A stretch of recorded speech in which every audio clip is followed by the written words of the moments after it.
Welcome back to Forza Horizon 5. It is officially Forza-thon, which means we will be unlocking all brand new MG. This is the MG6 XPower. All we need to do to unlock it is get 80 points throughout the entire month. I've already got 63, so it should be pretty easy. That is not all, because also this week, you can also unlock this, the MG6. Basically, it's a race car version of the MG6. Actually, a super cool car. We're gonna check that out tomorrow, so make sure you subscribe and be on the lookout for it. PSA, if you do not have the police siren, get the police siren. I guess without further ado, let's go get some points and get that MG. Get there. 140. Yes! Got him! We're 1 point away from the race car, but we got the MG6 XPower. I don't know if it's just me, but like the flared wheel arches, the front grille that is definitely not ripped off a Mercedes. The interior looks really cool, the black and green. It's a nice looking car. It's got quad exhaust, a big old rear wing, and I'm gonna tell you why none of that matters. I don't know why it's so quiet, but it doesn't sound bad. I'm about to make so many people so sad with what I'm about to say. Anyways, as per usual, this wouldn't be an AR12 video without any fun facts about the MG6 XPower. This is an awesome car. It's got a 1.5 liter engine that somehow produces 300 horsepower. That is awesome. It's kind of similar to the Audi RS7, actually, where it's actually a hatchback, or it's like a sportback, or whatever you want to call it.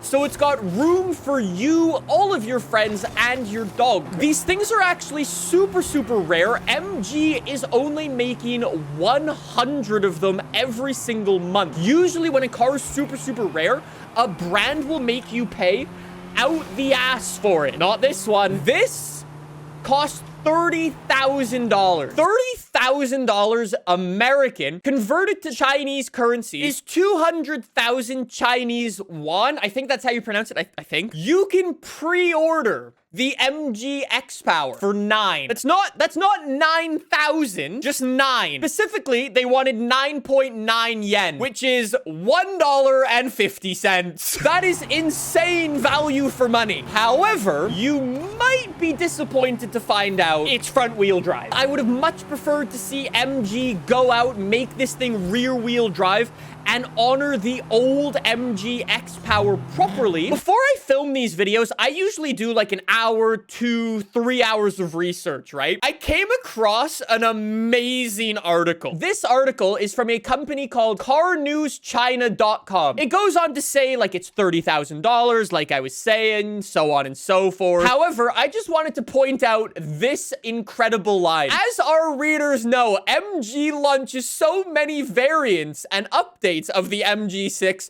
that we just ignore most of them.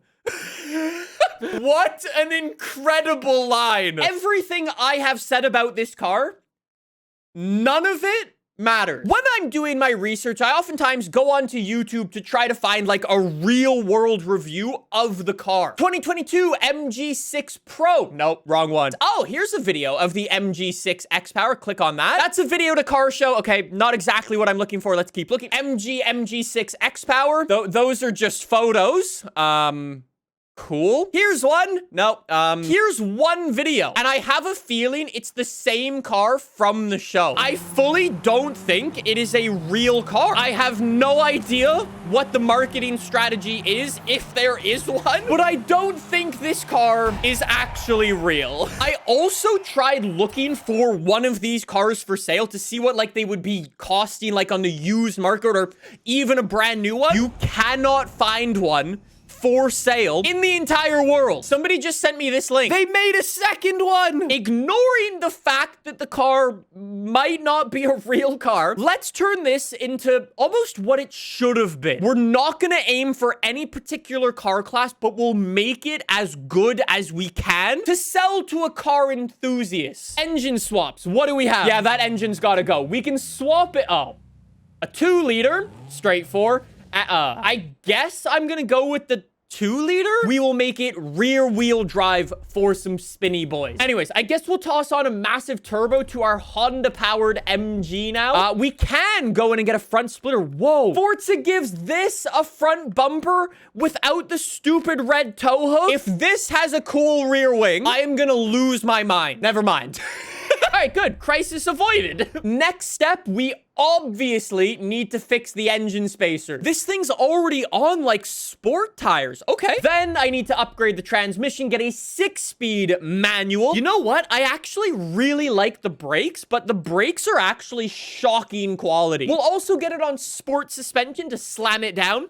Race suspension is awesome. Drift suspension is even cooler. Actually, let's go for race. That looks pretty good. I like that. Bone stock, it's actually a pretty lightweight car, I guess, because there's no big V8. We are making the MG6 XPower super leggera. And then I need some horsepower. I've built a Hellcat, 2,500 pounds, 707 horsepower. Our final step to sell to car enthusiasts is a spicy paint job.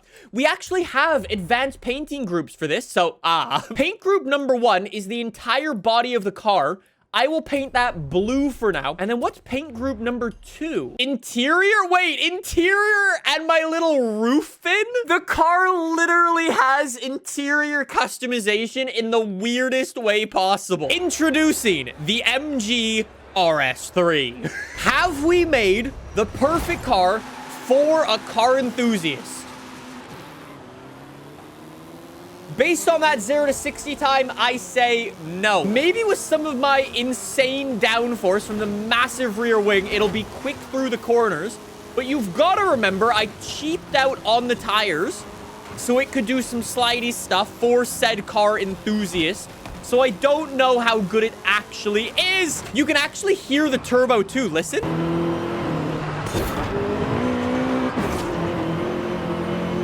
Turbo sounds sick. It's very subtle, but I really like it. I fully started this video expecting the MG6 XPower to be very sus. I think this thing actually has some sick potential to become a drift car.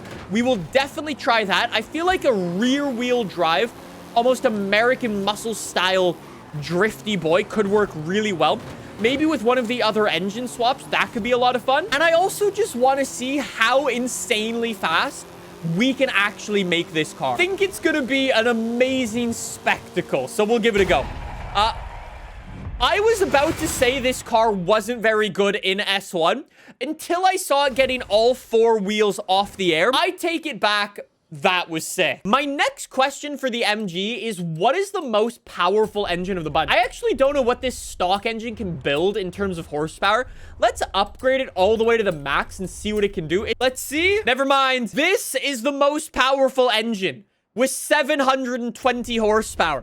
I was basically already using it. I guess all I need to do now is swap on all-wheel drive instead of rear-wheel drive. We're going to be way faster off the line now. And I also want full slick tires. All right, on the list of illegal things, this is one of them. One of the things you can do in this game is view the history of a car, and it basically gives you a whole bunch of information about it. I have never read something so inaccurate in my entire life. In the words of Jeremy Clarkson, the only piece of United Kingdom engineering that's gone into this is the glue from the racehorse that stuck the MG badge on. The Subaru Rally Team. Sponsored by Horse Glue. Away we go. So, S2 class, all-wheel drive. I'm doing a race versus all of the most classic cars from the United Kingdom. Oh, I got this thing onto the grass, and then suddenly it doesn't turn. The understeer is awful. I now see why MG was charging $1.50 to pre-order one of these. I'm saying all of this, and I have a sneaking suspicion that the race car version is going to be probably 1,000 times better than this version is. It's a really weird car, right? Because on one hand, it looks so good. And that makes you think it's kind of gonna be a good car. And then you look at the numbers, 300 horsepower, 1.5 liter. Awesome stats. Then you realize it's front wheel drive and you're like, but whatever. And then you drive it and it's just shocking. It's not a bad car, but I think expectations were kind of higher than they should have been. If it, for whatever reason, cannot drift, then we will officially claim car is washed L ratio. I guess for drifting, I'll actually take the big front splitter off. We don't necessarily need that. And I probably also don't want grippy tires. Since this is a drift car at the end of the day, I'll do what we're supposed to and actually get drift tires for it. Drift suspension, very nice. We've got all the weight reduction and we've got all the horsepower. This should be good now. I feel like since it doesn't have that much horsepower, all things considered, maybe one of these smaller drift zones, maybe like this one. 112,000 points there. My personal best was driving a Brabham. Okay. Okay. Maybe the little MG can do well. Can we take down the British-built Brabham in the British-built MG? Come on, sunshine. Oh, it's not getting many points. Oh, it's not getting many points. 60,000. I was aiming for 112,000. It didn't do bad. I feel like if I can get this corner chained correctly, kind of like that. Kind of like that. Exactly like that. No. No. 100? Oh, man. 107,000. That felt like way more points than I got on my previous lap. That felt like more angle too. I didn't run it as wide, but that felt better. That last corner was a little sus. How is it so consistent? Bro, it's actually a nice drift car. It's actually such a nice little drift car. Like, its ability to just change directions and hold angle, even with minimal horsepower and minimal tire upgrades, is actually really surprising. But if it had a V8, this would have been a 10 on 10 for Forza. Because it's a genuinely fun car. And I just feel like with more customization, it would have had more potential to be better at the things that it could have been better at.